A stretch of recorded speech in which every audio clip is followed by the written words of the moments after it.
Your one click on the subscribe button makes a huge difference. Thank you for your kind support. Dans le delta du Mississippi en 1932, l'air est chargé d'une tension palpable, où la ségrégation raciale et les difficultés économiques façonnent la vie quotidienne. C'est dans ce contexte troublé que les jumeaux identiques Smoke et Stack reviennent dans leur ville natale après plusieurs années passées à Chicago, où ils ont travaillé pour la mafia. Leur retour est marqué par une ambition, créer un espace où la communauté noire locale pourra se rassembler, danser et oublier momentanément les dures réalités de leur existence. Avec l'argent dérobé aux gangsters de Chicago, les jumeaux achètent une scierie appartenant à Hogwood, un propriétaire terrien raciste qui ne cache pas son mépris pour eux. Leur plan est de transformer ce lieu en juke-joint, un bar clandestin où la musique blues sera à l'honneur. Cette ambition attire leur cousin Sammy, jeune guitariste talentueux dont le père, pasteur local, s'oppose fermement à son implication. Pour ce dernier, la musique blues n'est pas qu'un simple divertissement, mais une force surnaturelle capable d'invoquer des esprits et d'attirer le mal. Les jumeaux s'entourent rapidement d'une équipe diverse, Delta Slim, un pianiste expérimenté, Pearline, une chanteuse à la voix envoûtante qui ne laisse pas Sammy indifférent, Annie, l'épouse séparée de Smoke, qui accepte de s'occuper de la cuisine malgré leur relation tendue, les commerçants chinois locaux, Grace et Beau, qui fourniront les provisions, et Cornbread, un travailleur des champs à la carrure imposante qui assurera la sécurité. Parallèlement, Stack renoue avec Marie, son ancienne petite amie qui passe pour blanche dans la société ségrégationniste du Sud. Leur retrouvaille est teintée d'amertume, Marie n'ayant jamais pardonné à Stack de l'avoir abandonné lorsqu'il est parti pour Chicago. Entre eux subsiste une passion complexe, mêlée de ressentiment et de désirs inassouvis. Le conflit entre Smoke et Annie révèle une blessure profonde, Annie croit fermement aux pratiques occultes et affirme que ces rituels ont protégé les jumeaux pendant leur absence. Smoke, sceptique et amer, lui rappelle cruellement que malgré ses prétendues protections, leur fille est morte en bas âge. Cette tragédie passée hante encore leur relation et illustre la tension entre croyances traditionnelles et modernité dans ce Sud profond. Dans l'ombre de ces retrouvailles et préparatifs, une menace bien plus sinistre se profile. Remick, un vampire d'origine irlandaise, fuit des chasseurs de vampires Choctaw et trouve refuge dans la région. Viol et impitoyable, il transforme 2 membres du Ku Klux Klan local en vampires, préparant ainsi le terrain pour une terreur surnaturelle qui contrastera avec la discrimination bien réelle que subissent quotidiennement les protagonistes. La soirée d'ouverture du juke-joint marque un tournant décisif. La performance musicale de Sammy transcende le simple divertissement, sans le savoir, il invoque par sa musique des esprits du passé et du futur qui se joignent à la foule en transe.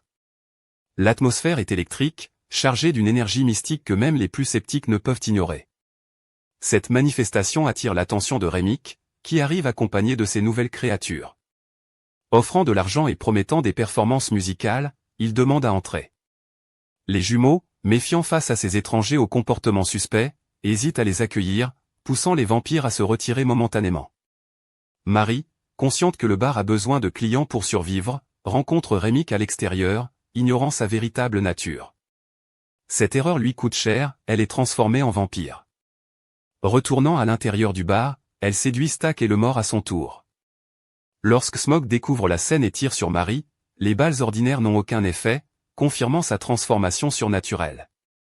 Elle s'échappe dans la nuit, tandis que Cornbread, attaqué par Remick, devient également un vampire. Le juke-joint se vide rapidement, mais les vampires attendent à l'extérieur et attaquent les clients qui partent, transformant plusieurs d'entre eux, dont Beau. Stack, mordu par Marie, revient à la vie en tant que vampire, mais Annie parvient à le repousser grâce à du jus d'ail mariné. Dans ce moment de répit, elle partage ses connaissances sur les vampires avec les survivants, seuls l'argent et les pieux en bois peuvent les tuer définitivement, et ils ne peuvent entrer dans un bâtiment sans y être invités, une règle qui les protège temporairement. Dehors, Remick, désormais à la tête d'une horde de vampires mais toujours incapable d'entrer dans le bar, tente de négocier.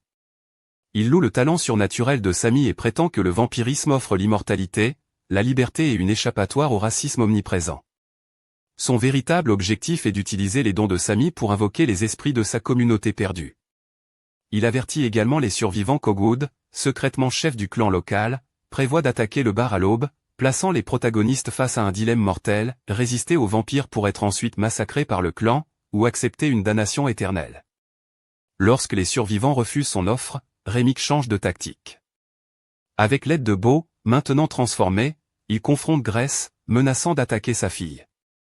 Désespérée et terrifiée, Grace défie la horde d'attaquer le juke-joint, les invitant involontairement à entrer. Cette invitation déclenche une bataille sanglante à l'intérieur du bar.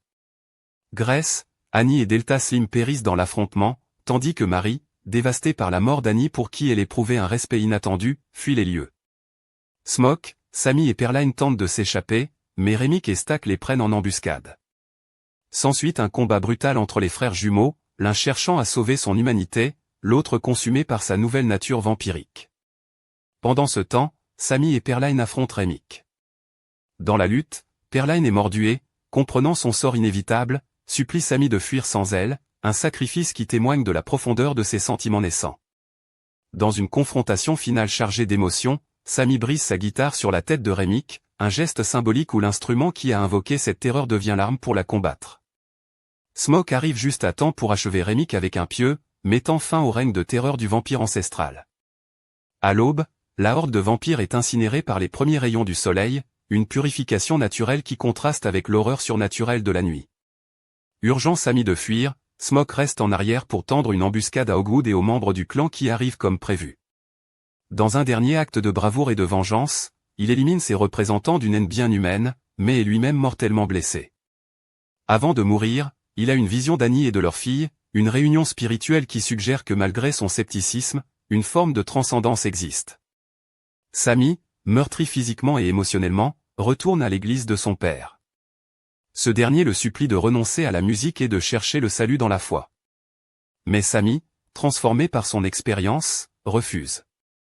Il quitte l'église, sa guitare à la main, symbolisant son choix de poursuivre sa passion malgré les dangers qu'elle peut attirer, une affirmation de liberté personnelle face aux contraintes religieuses et sociales.